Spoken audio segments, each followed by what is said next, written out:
शुरू करते हैं हम लोग।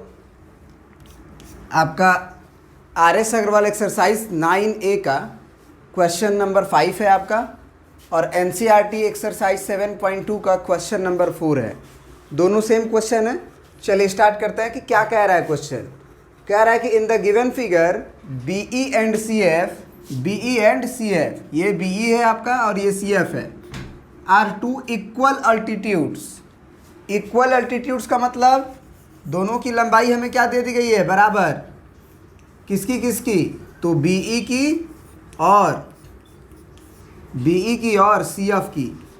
आगे बोल रहा है कि ऑफ ट्रायंगल ABC, आगे बोल रहा है कि सो दैट, प्रूफ करिए कि triangle ABC is congruent to triangle ACF। समझ रहे बात को। AB, अच्छा ये गलती लिख दिए क्या हम लोग, ये है तुम्हारा ABD है, लिख लेना ABD ट्रायंगल, ना ABE है, सॉरी ABE इस triangle is congruent to ACF। समझ में आई बात। इसमें इन्होंने ये तो नहीं ना बोला है कि ये ट्रायंगल आइसोसेलेस है, नहीं बोला है, कहीं नहीं बोला है। बस इस ट्रायंगल में आपको दो अल्टीट्यूड्स बराबर दिए गए हैं और आपको प्रूफ करना है कि दोनों ट्रायंगल कॉन्ग्रुएंट होंगे, है ना।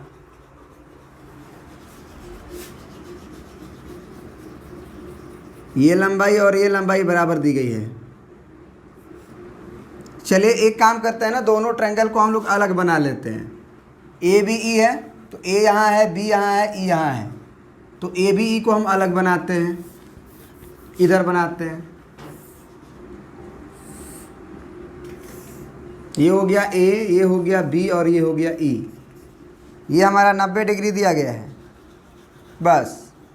और आपका BE की जो लंबाई है वो इधर हम बना देते हैं, कौन सा, ACF।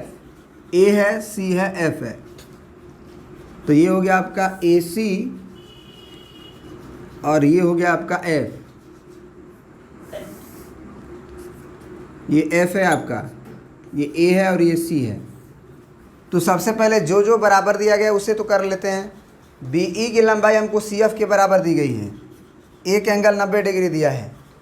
क्या आप AB बराबर AC कर सकते हैं, इसमें AB बराबर AC कर सकते हैं, दिया तो नहीं गया है। AB बराबर AC हमें प्रूफ करना है, ये प्रूफ भी करना है तो नहीं कर सकते हैं। अब आ जाइए AE पे, है ना, AE पे और AF पे। AE को और AF को बराबर कर पाएंगे। AE की लंबाई ये है और AF की लंबाई ये है, क्या ये बराबर होगा, बोलिए। किसी तरह से आप कर सकते हैं बराबर, नहीं कर सकते हैं ना। आखिर हमको तो ये थोड़ी दिया है कि AB की लंबाई AC के बराबर है, हमें कहीं नहीं दिया, वही हमें प्रूफ करना है। तो AE की लंबाई को हम AF के बराबर अगर करेंगे तो हम कारण नहीं दे पाएंगे, रीज़न नहीं दे पाएंगे। तो एंगल, अब साइड की तो बात ख़त्म हो गई, एक ही साइड बराबर हुआ है। समझ रहे बात को ना, एक ही साइड बराबर हुआ है। अब हम एंगल पे आते हैं। तो एक बात बताओ, अगर इस एंगल की बात करें BAE की, तो BAE में भी यही एंगल है। और इधर आ जाओ CAF को देखो, CAF यही एंगल है। क्या एंगल A जो है वो दोनों में कॉमन है, तो दोनों बराबर होंगे ना, बोलो। एंगल E बराबर एंगल F, ये भी 90 डिग्री है, दो एंगल बराबर हो गए भाई। तो दो एंगल बराबर हो गए और एक वो साइड बराबर हो गया। BE बराबर कौन, CF, ये भी गिवन है। तो दो एंगल अगर बराबर है, कौन कौन सा, तो एंगल A के बराबर है और ये 90 डिग्री के बराबर है। और जो हम साइड बराबर किए हैं, मतलब दिया है, वो ये था। ये हम चाह रहे थे बराबर करना, लेकिन हुआ नहीं। अब तुम खुद सोचो यहाँ पे कौन सा थ्योरम लगेगा, एंगल साइड की साइड बीच में है बराबर वाला, दोनों में देख लो, साइड बाहर ना है।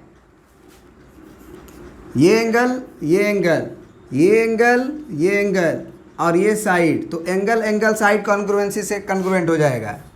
तो बाई एंगल साइड कॉन्ग्रुएंसी